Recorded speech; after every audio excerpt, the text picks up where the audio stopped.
Right, very good afternoon. It is Devon live chat, and we're lucky enough to actually be joined today with Jonathan Marshall because it's Music Monday, and it's when we like to talk everything about music, people, how they got involved, and talking with Jonathan.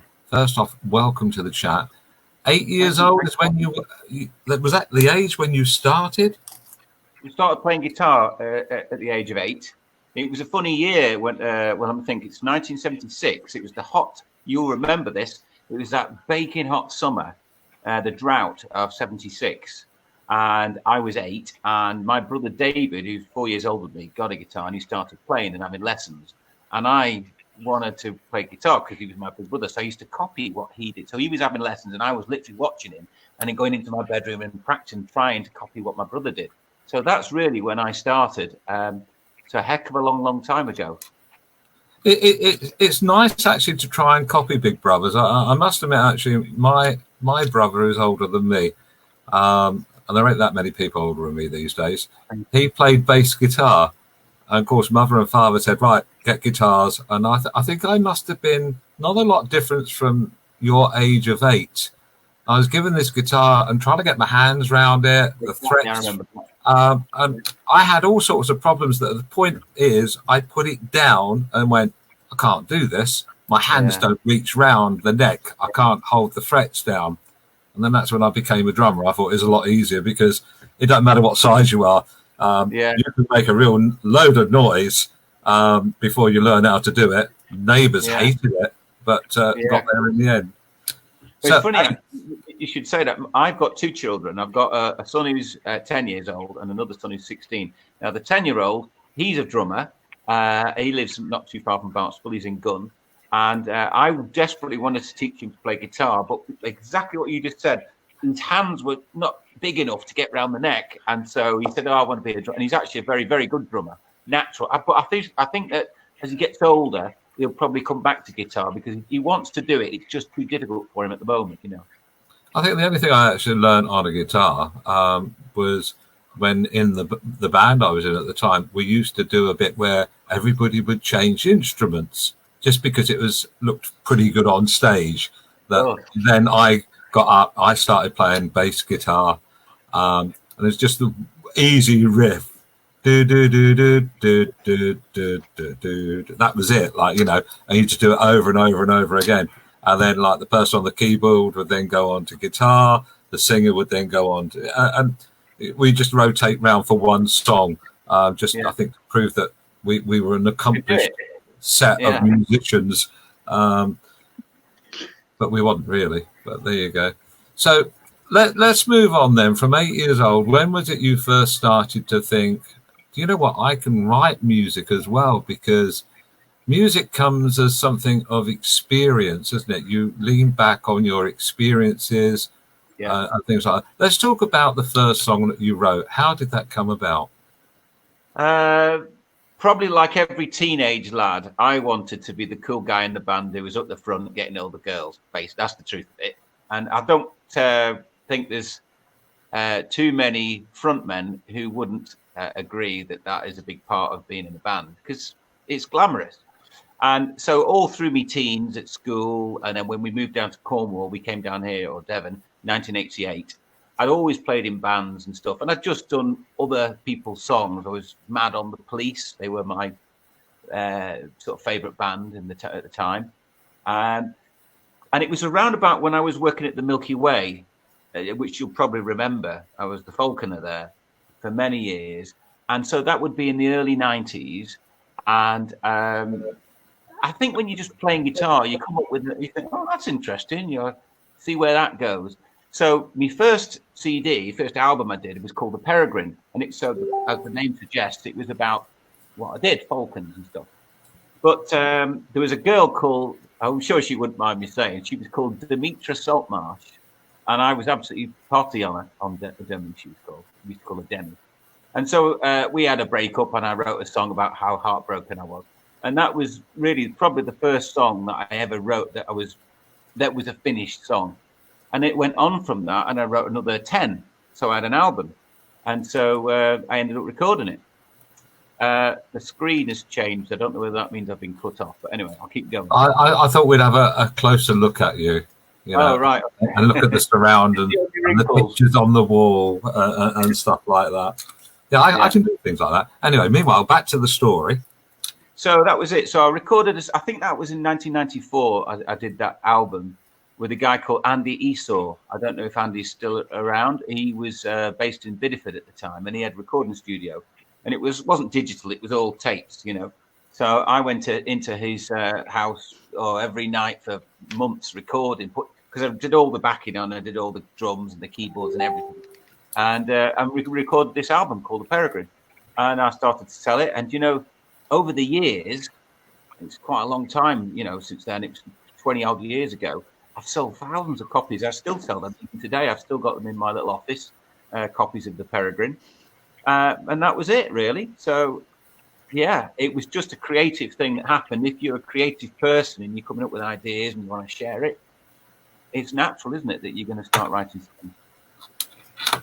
Absolutely. Now, it's one of those, let's just change things around here. I've got people coming through with odd questions and that, which we'll get to questions and answers in a moment. How many albums have you made so far?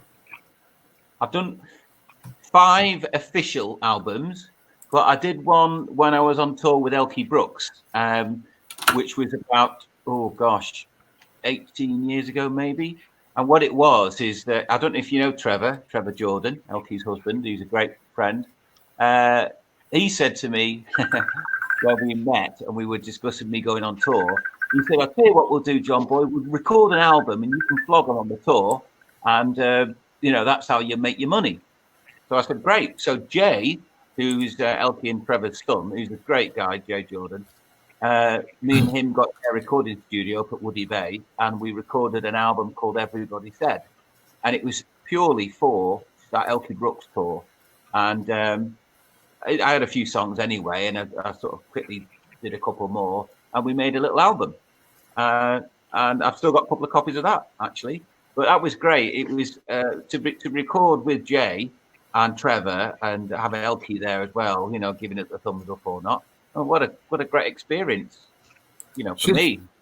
Elkie's been quite instrumental actually in helping quite a few people, direct or indirectly, around Devon and Cornwall, because of where she is and the studio and everything else. How well was that studio set up? Was it in a barn or something like that? I mean, I thought it was amazing, because that was like the first proper recording studio I'd ever been in.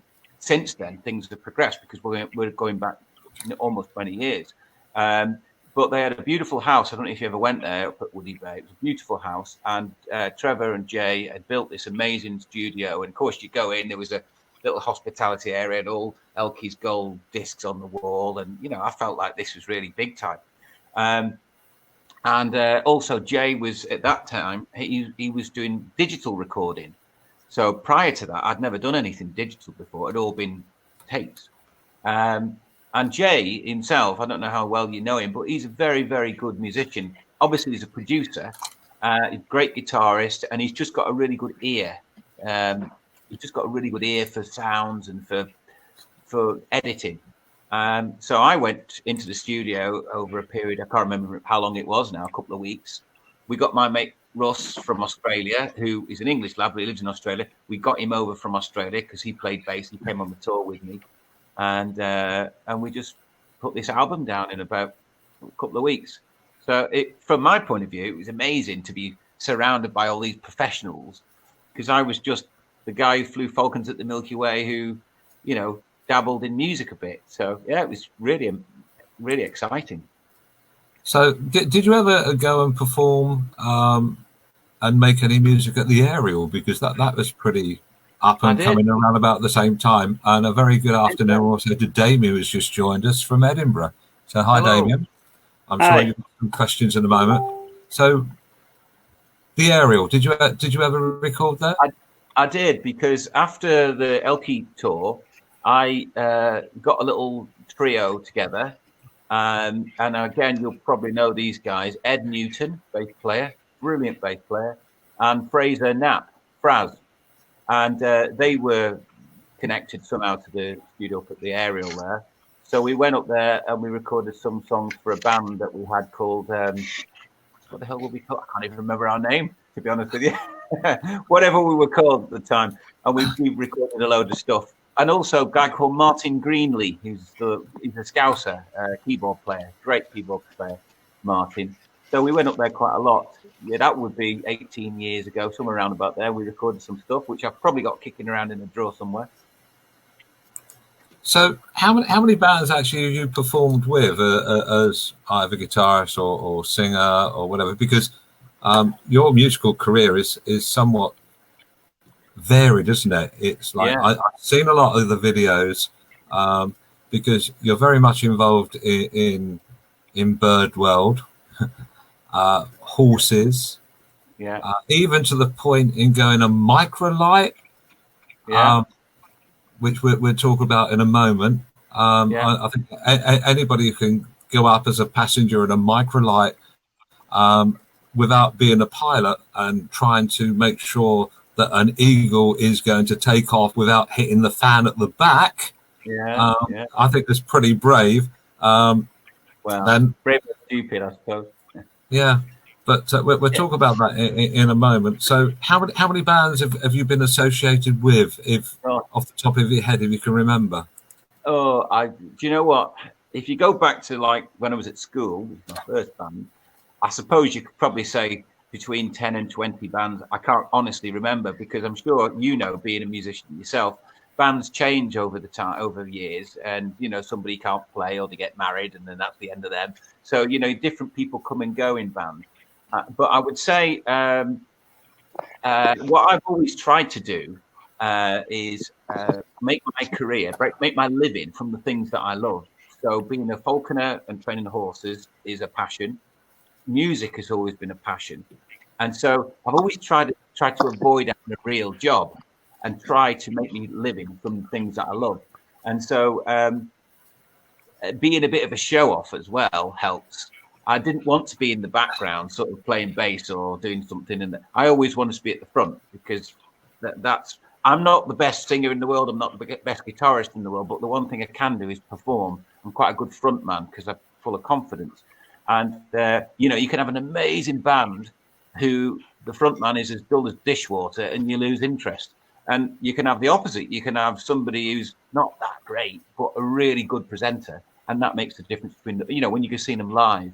And so I've always tried to play to my strengths, and being a front man is where I like to be. So whatever the bands have been, whatever name we've given them, it's always really been me and my mates, It sounds very, very chuffed for myself, but it's the truth. I've got some questions which are coming through here. Hi, John. Love your music. No name attached to that, but thank you very much indeed for the person. Be my mum. Really, and I love Jonathan's music. Can't wait for the next album. So that's the question then, isn't it? When is the next album due? Are you working on anything at this moment? Yeah, actually, I should have run into my little office because I've got one right now. It's called Older But No Wiser, and it came about because of the lockdown situation. I should have 130 shows this year, my falconry and horse shows all around the country. And when I'm at these shows, I take the birds and the horses, and I do a show in the morning and I do one in the afternoon. And in between, I play my music. So, of course, because the shows have all cancelled, that means I've been kicking around at home, wondering what to do. So I thought, well, I've always wanted to record this song or that song. And then I've also looked back on stuff I did from years ago and thought, oh, gosh, now I could do it so much better. So that's what I've recorded, 10 new songs. Some of mine, some are covers, which I just love. And I've produced an album called Everybody Said. I was going to say, when we have a commercial break, I'll go and get one, but we're not having a commercial break, are we? No, but we could actually play a track. And yeah, well, I'll go and grab a copy if you like, because we're in the other room. Yeah, I'll just put you on mute. And which one should we play? I've got the choice of 6 here. Wild Horses? Wild Horses is a cover. That's the Rolling Stones song. Where you can do that if you like, but I would say if you want the original one, probably Free Spirits is, a good song for everyone to listen to, because it's just me and me horses and birds. It's one guitar. That's it. Free Spirits. Yeah. Okay, this is it. I'll go and get my CD.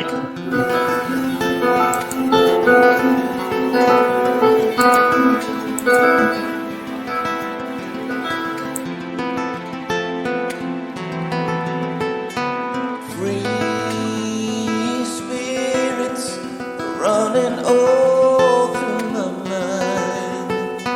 Free spirits flying high in the sky. I sometimes wonder why you make me cry, but I love you all my life.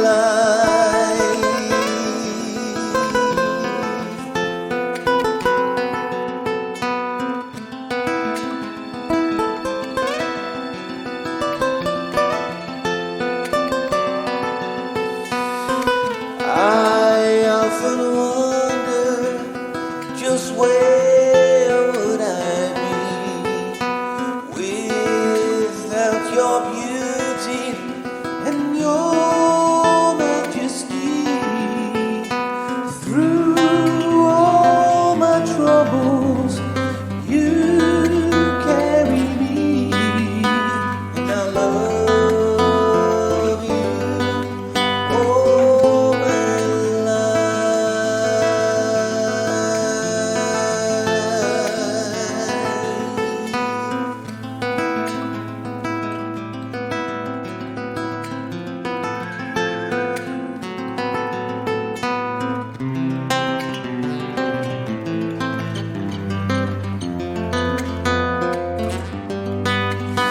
and I'll run with you, and I'll fly with you, and I'll love you all my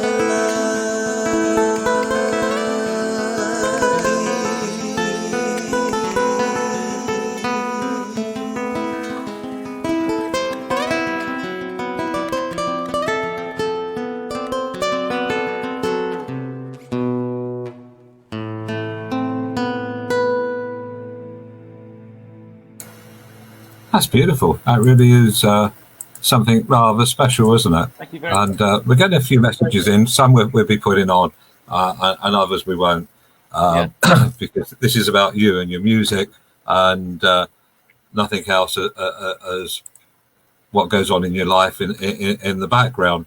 But if that person can understand that they will realise why it's not being put up at the time. Damien, how are you finding like life outside Devon? Are you missing like the world of what goes on down here, the music makers like Jonathan? Yeah, so Devon's one of those places that, especially North Devon, it's one of those places you don't realise its beauty and how much you miss it until you're away from it. Up here, it's very different. It's very fast moving and stuff. I'm lucky. I live in the countryside, so I say Edinburgh because nobody knows. If I said Coldingham, nobody would know where it was. So I say Edinburgh. I'm like, I guess I'm about 40 minutes away from Edinburgh now. I would know where it is.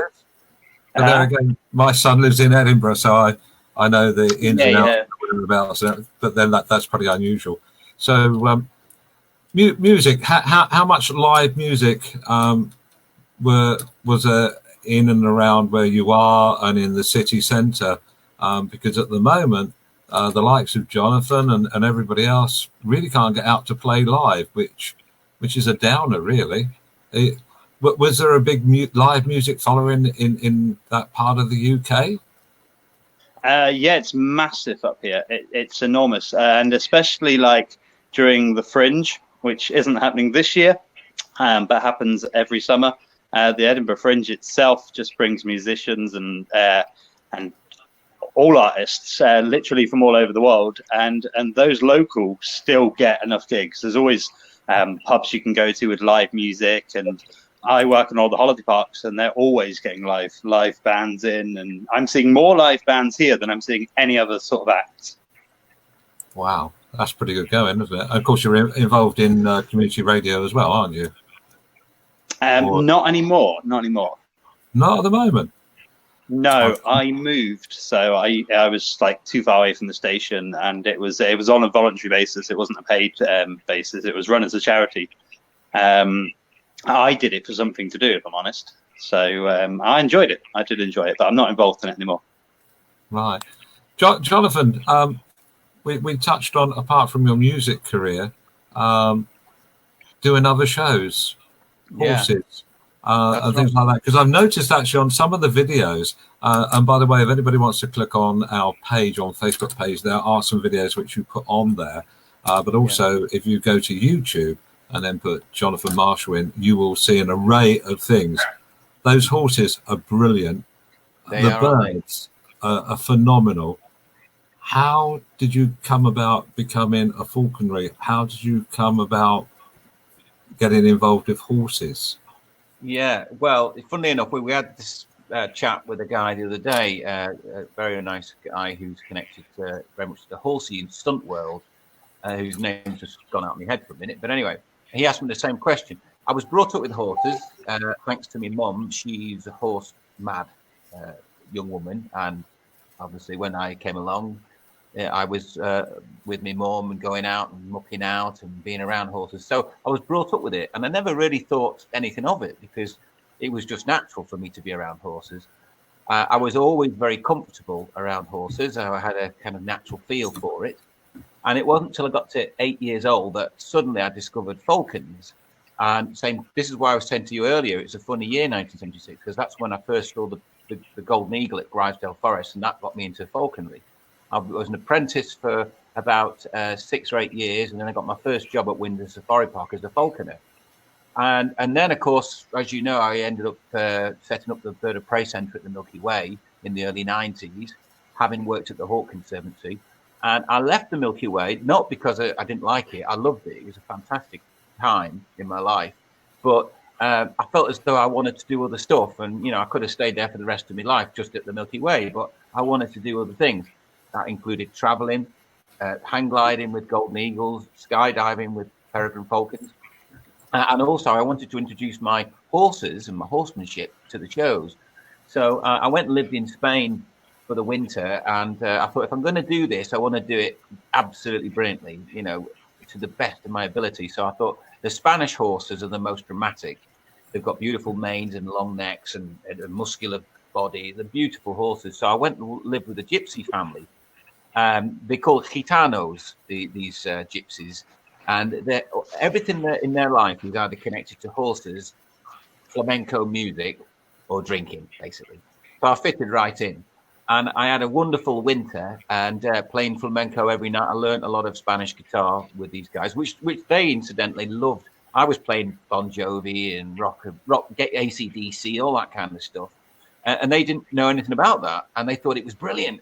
But then they'd get the guitar and they would play all this flamenco, and it was just mind blowing. So it was great. We didn't communicate very well because my Spanish wasn't that great. They spoke no English, but we were communicating through the music, which was fantastic.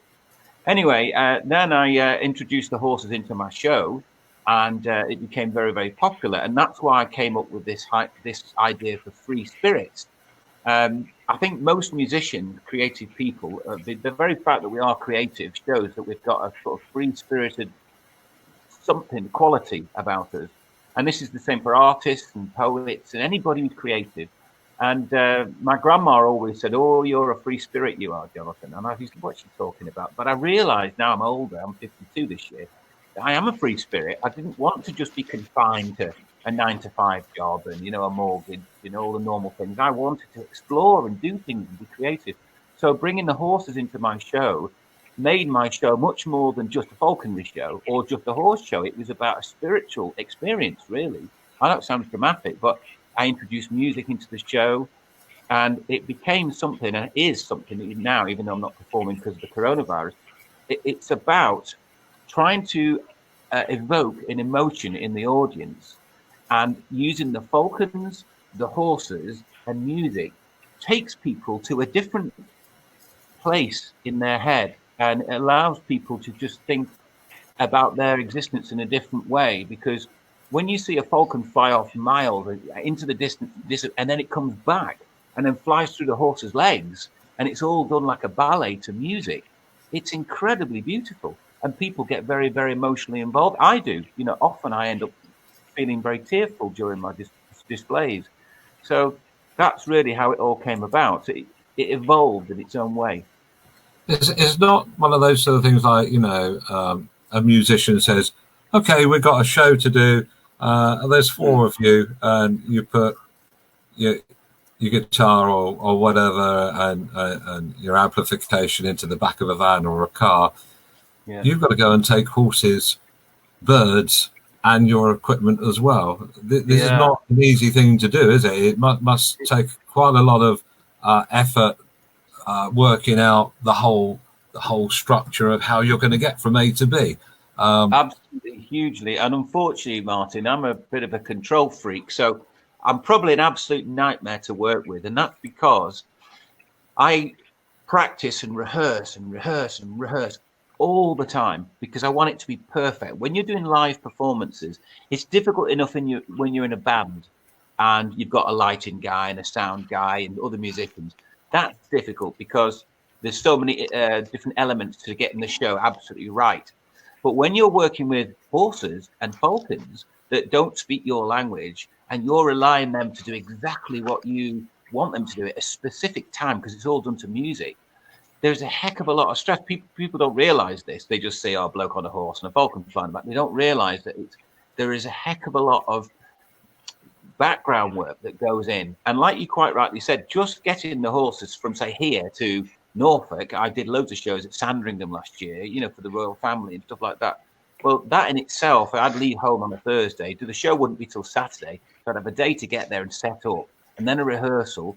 And, one of the most frustrating things is I could get all of my bit right, but if the guy in the commentary box who's in control of the mic, if he hasn't put batteries in the radio mic, or he's set the speakers so you get feedback, it buggers up my whole show.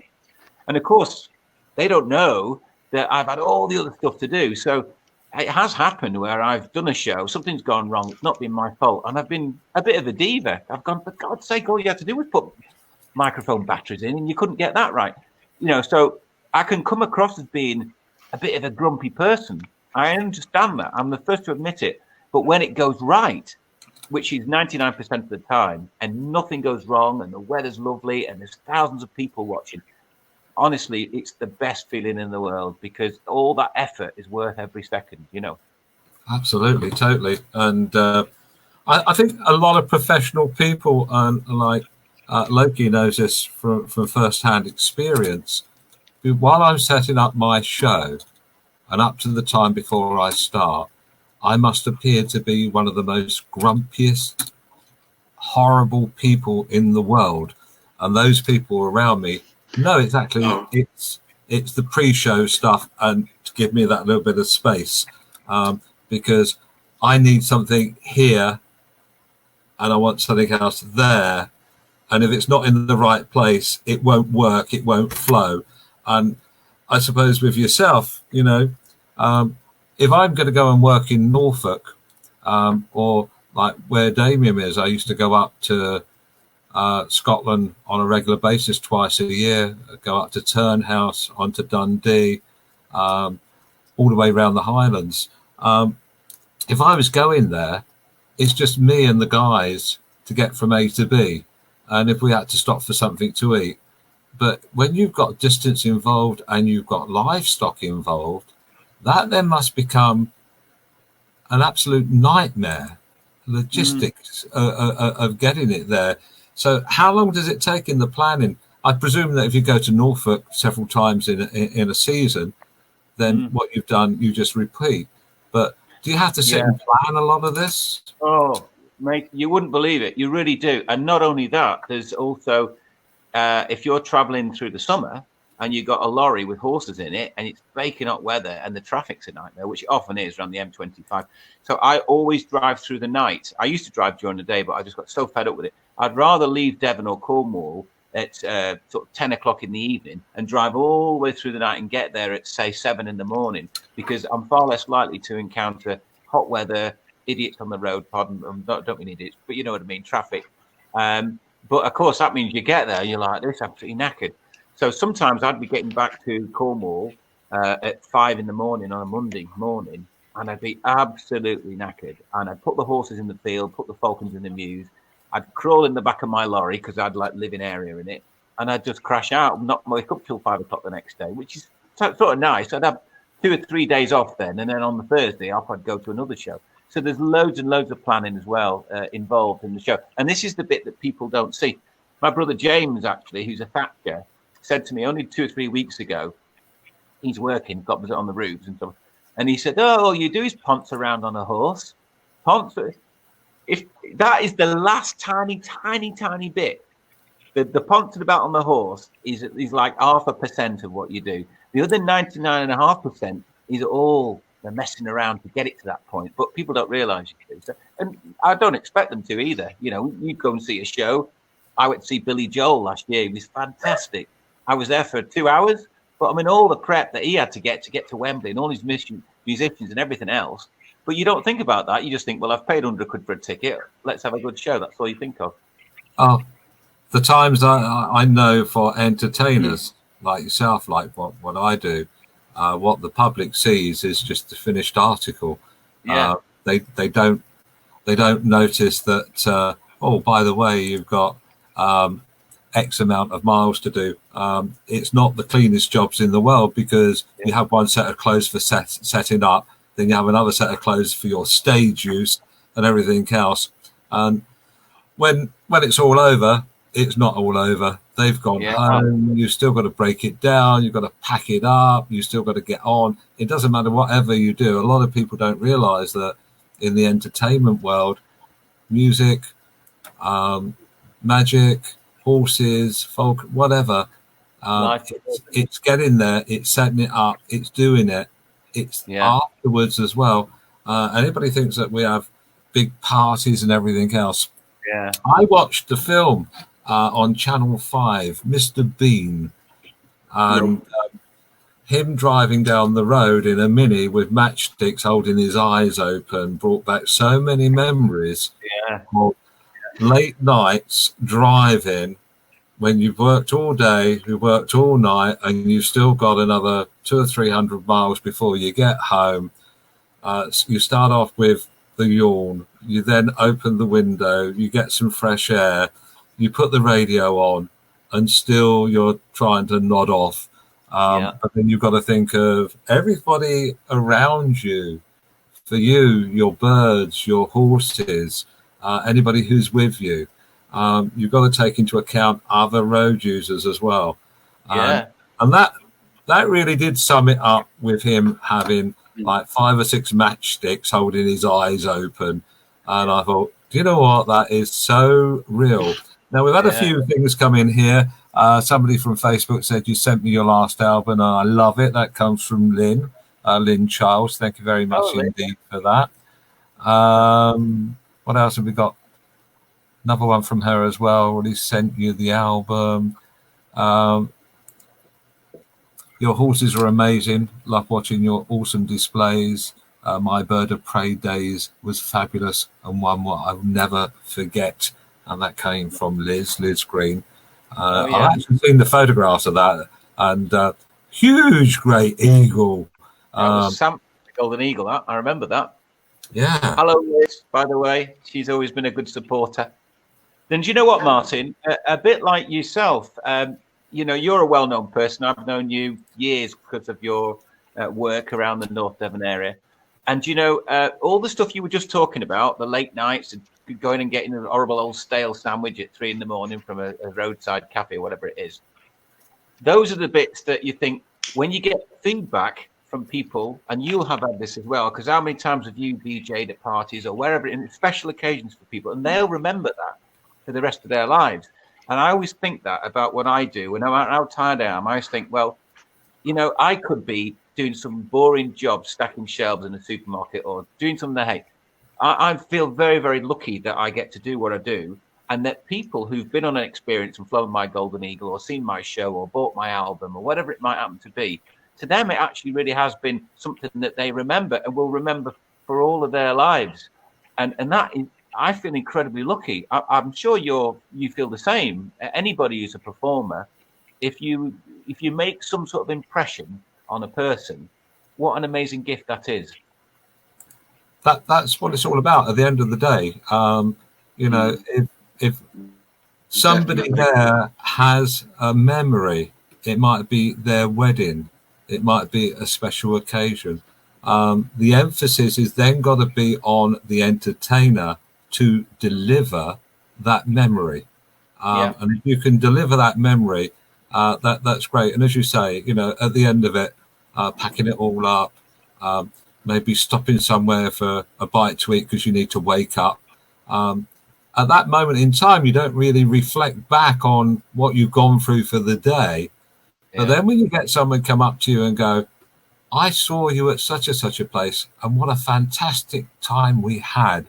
Thank you. I've said to so many entertainers in the past, at the end of your show, the end of whatever you're trying to deliver, if somebody says to you, oh, here's a bonus of £50, you go, oh, thank you very much. If somebody comes over and says, I really enjoyed that, thank you, that is worth much, much more than the money.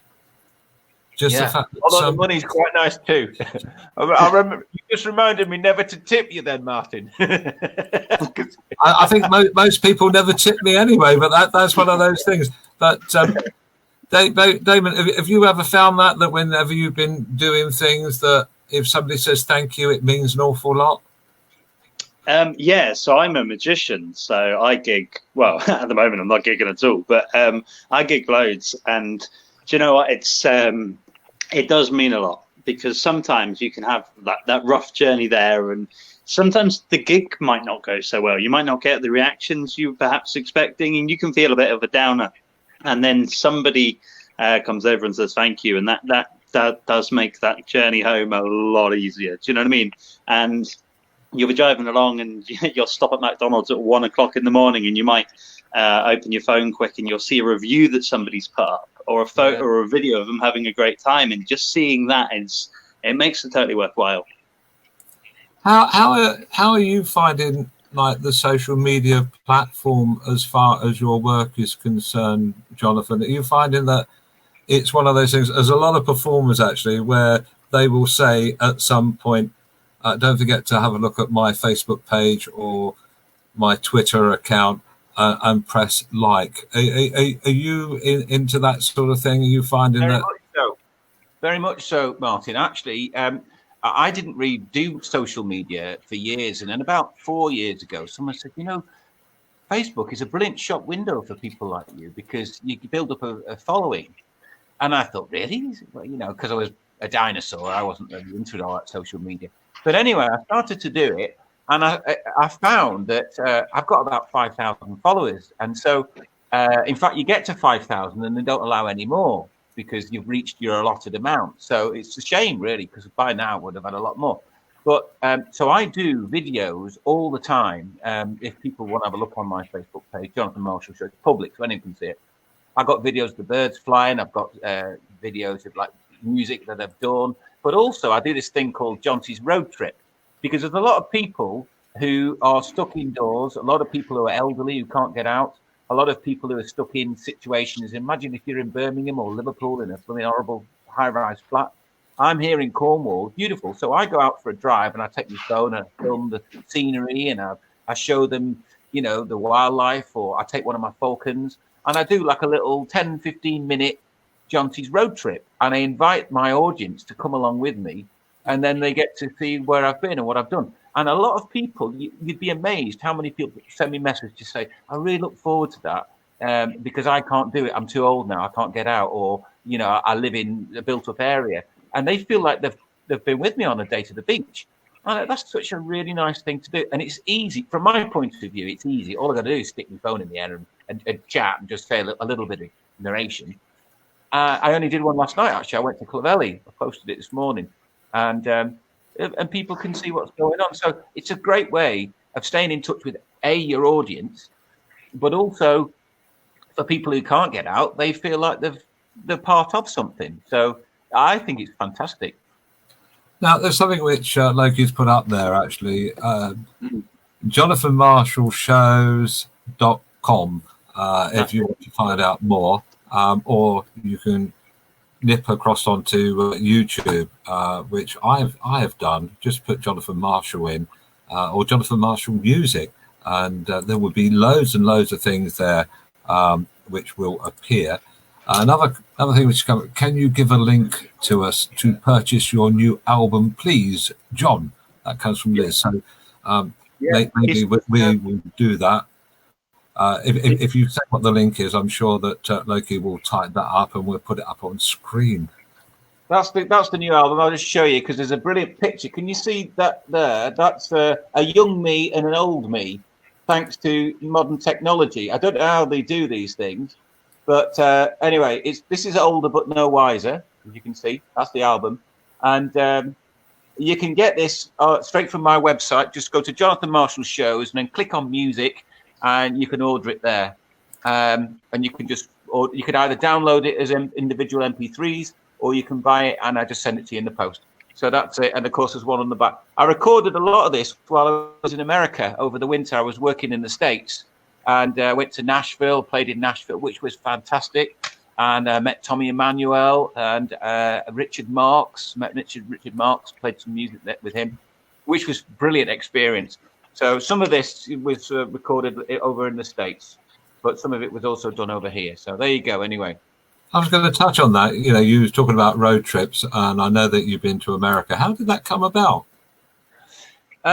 Well, now then, I mean, that's been a big event for me, really, much bigger than I expected. I always wanted to go and work in America. And through a mutual friend, I got the opportunity to go and train some horses in the States for a show that was going to Las Vegas.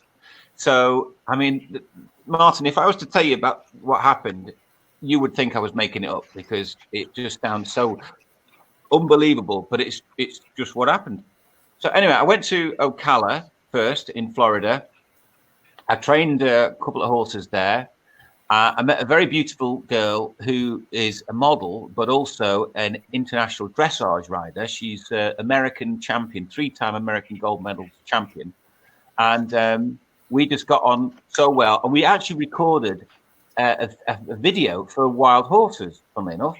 So she was the model in the video, and doing her stuff. Anyway, that blossomed, and we're now engaged. So, but apart from that, we went all around America together. We went to Nashville. I played in Nashville. We went to meet Richard Marks, who she knew anyway, because of her job in her previous job of working in all sorts of different fields to do with advertising. She knows lots of people. She knows Donald Trump. She knows all sorts of people. So I got to meet all these amazing people. You didn't meet. I set up a meeting with Mike Tyson, the heavyweight champion, which is amazing. And when we were about to go and have an interview with Mike Tyson, we were going to fly to California, where he's got Tyson Ranch, and do an interview for a thing called Hot Boxing. Then this blooming coronavirus thing occurred, so we couldn't go. So I had to come back to the UK, which is what I just got back before all the lockdown. Anyway, that was another story. But we also went to New York, and I can't remember the guy there, the famous radio DJ, did a thing with him. We went down to the Keys, Florida Keys. It was just the most amazing time. But playing music in Nashville, I was got to say, was one of the highlights, because I was playing with musicians who were just so amazing. So, I mean, unbelievable musicians. And there's me, some bloke from Devon or wherever I come from, English, whatever. And I'm playing on stage in Nashville with these brilliant musicians, like the best musicians in the world in country music. and I played my songs with him on stage in Nashville. I couldn't believe it. It was fantastic. The great thing about this, Martin, is I recorded all of my trip, and it's. Oh, someone's ringing me. Let me just turn him off. Sorry, Jamie, I can't speak to you at the moment. There you go. Someone was trying to ring me. So we recorded the whole road trip, and it's called Jonty's American Adventure, and it's on my paid subscription site, because I've got, as well as Jonathan Marshall's shows, you can pay to be a member, and you can get to all this stuff that only members can access. And so the American road trip, which is all filmed, is on there, swimming with dolphins and manatees, and oh, what an amazing time I had. It was fantastic.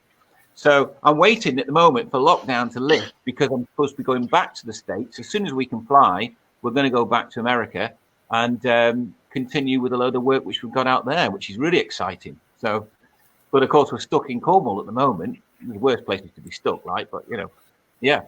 It's a nice place to get stuck in, I think. So when you were in America, when you came back, I presume, was that during March that you had to return? Yeah, well, I bought a beautiful new stallion for my shows, the most gorgeous golden Palomino stallion for the shows for this year. And I'd done all my promotion, you know, Jonathan Marshall's new 2020 show, The Golden Horse. And I'd got this beautiful horse from a place in Spain, from Valencia. And I had to and froed over from America to Spain a couple of times to get this horse and get him trade and everything else.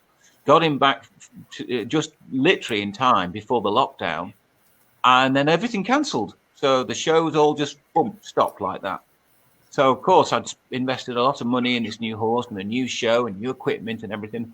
And it looks like now we're sort of on hold until 2021. So all the shows have said we're going to just keep the bookings and we'll just kind of delay everything till next year.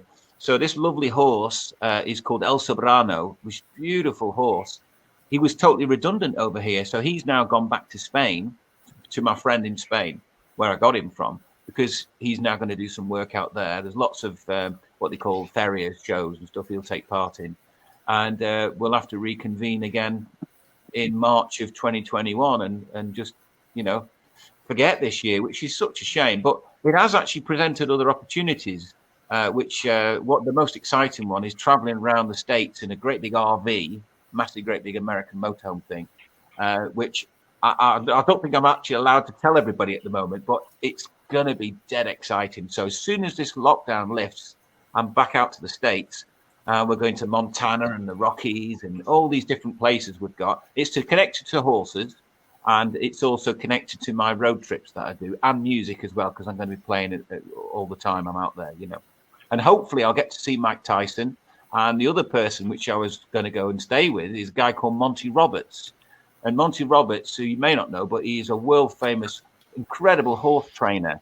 And I met him last year. We became friends, and I was going to go and stay with him. But then the lockdown happened, so we couldn't do it. So a part of these road trips, which I'm doing in the RV, we're going to go and spend some time with Monty Roberts, and it'll all be filmed. So, yeah, that's what we've got planned anyway. I can hold a camera if you've got room in the RV. I'd be quite up for that, actually. Yeah. So when you go back to America, are you going to actually start in Florida and then work out where you're going to from there? Yeah, well, basically, my fiance's got a house in Florida. And so obviously that's going to be the base in which we go from. But we've already sort of got a route where we're going to go. So basically, we'll fly back to Ocala, get everything we need in the RV, which we've already got sorted. A beautiful big, you know, those American motorhome things. I mean, they really do it well out there.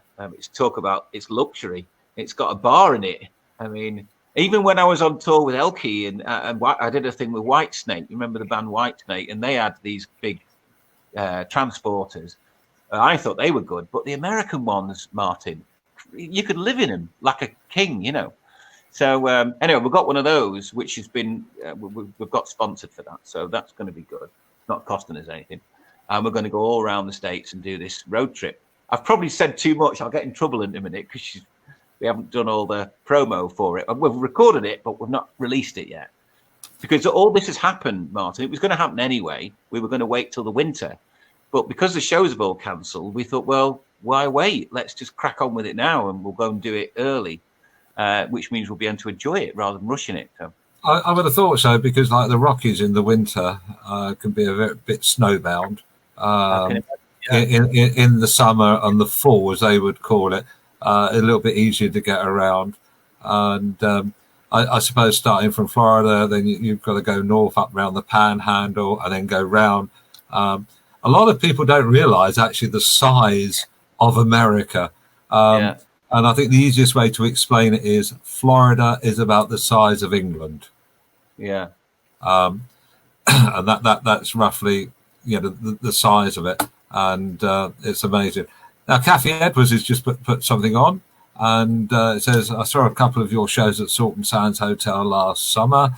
Such a beautiful setting. And my uncle, who was visiting from Australia at the same time, was very pleased to meet you and have a chat with you, as he's trained at Kestrel when he was a teenager. That comes from Kathy Edwards. Thank you, Kathy. I remember him. A nice chap he was. Yeah. Talking about America, it also starts with the letter A. Australia, has that been on the horizon for you to visit? I've been to Australia many times. I'm not planning on going back to Australia for a while. I'd love to go back one day, but when I was working at the Milky Way years ago, my summer was Devon and Cornwall, and then once we got to November, I'd go off to Australia with my best friend Russ, and some of your listeners, viewers will remember Russ, because we used to play a song called Love Me, Love My Underpants, and it was a silly song really, but it was great fun. And Russ was the funniest person I've ever met, and my best mate as well. We were best friends, and we used to go to Australia every winter and do all the music festivals. That's where I first met Tommy Emmanuel, who is my guitar idol, fantastic entertainer. And anyway, me and Russ used to do the Australian sort of winter. And then he went and fell in love and got married with someone. And I lost him. How inconvenient, eh? So now he wasn't anybody called Sheila by any chance, was it? No, not Sheila. No, I can't. I'd say like most people in Australia are either called Sheila. Yeah. But he now lives in Hobart, down in Tasmania. And what happened? We went down there because we did the Sydney to Hobart yacht race. Me and Russ, and Tommy Emmanuel was playing. That's where I first saw him, Tommy. And then he played at Barnstable Queen's Theatre, and me and Mike Stainer went along and watched him. And he's a phenomenal guitarist. Anyway, but Russ now lives out there, and we've kind of lost touch, which is such a shame, because we were best mates. We had such a great time together in our 20s. And, he's a dad now. I'm a dad. He's got his life. And we just drifted like that, which is such a shame. But I guess these things happen. So I haven't been back to Australia for probably 10 years, maybe 8 to 10 years. But prior to that, I went like 8 years on the trot. And I used to fly my hang gliders out there. That's how I got to know Trevor Jordan, Elkie's husband, because he's a hang glider pilot, and we had hang gliding in common. So fantastic country, though. Fantastic. I love Australia. I've been there once. Absolutely loved it. And maybe I might go and do that again. So let's just conclude. We'll play another piece of music as we finish. Any questions from Damon? No, I've just been enjoying the chat, to be honest with you. It's been good. And what an interesting guy Jonathan as well. Well, Damon, I don't think we've met, but I was going to ask you about your job, because I feel like I've hogged the limelight a bit. It's very nice to meet you. I don't know if we've ever met in the past, but it's good to meet you now. I think what we're going to do actually is we're going to do a separate chat about magicians and magic, and how I got to know Damon many years ago when he lived in Barnstable. Well, not very far outside Barnstable actually, but he was there, and then suddenly he disappeared off to Scotland, and he's been there for quite a while. Quite a while, yeah. It's supposed to be 4 months, and it's been 12 years. that is quite a long time. And entertaining, magic, dabbled around in community radio. So quite an interesting thing. So we're definitely going to have Damon on as a separate entity, a separate show. And which is good. I'm glad actually that you've both enjoyed your visit to Devon Live Chat. One more piece of music, and then we will be gone. Just to conclude, you've got a new album coming out. That can be obtained by what we put on the bottom of the screen earlier on. Also, it's saying that your YouTube channel, there's a mix of music there, also showing some of the birds and some of the horses. And I presume that the lady you was talking about is actually in one of those videos from what I saw. Flying, yeah, that's Rebecca. Yeah, so you can go and do that. The more hits, the better. Do the likes, enjoy the music. And one more track, actually. Which one should we play? How Many Ways? I will hear it all. I hear all that. How about there's one on there? I think it's called One Life, and it's quite a short song, and it's also quite a punchy song. But I think I sent it to you, One Life, and it's about we've only got one life, and we've got to make the best of it, and we've got to live it now because it's happening now. It's not a dress rehearsal, and that's what this song is about. So maybe that one to finish. Okay, that's what we'll do. Thank you for joining us today, and all the best with everything that you're going to be doing. America, am I jealous? You bet I am. Jonathan, thank you. Thanks a lot. Bye-bye.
There you go, that's music, Monday music here on Devon Live Chat. We'll be having another guest on next Monday. Don't forget to join us on Tuesdays and Wednesdays, and just check our page and you can see exactly what we're on about. Till then, thank you indeed for joining us, and we'll talk again soon. Take care.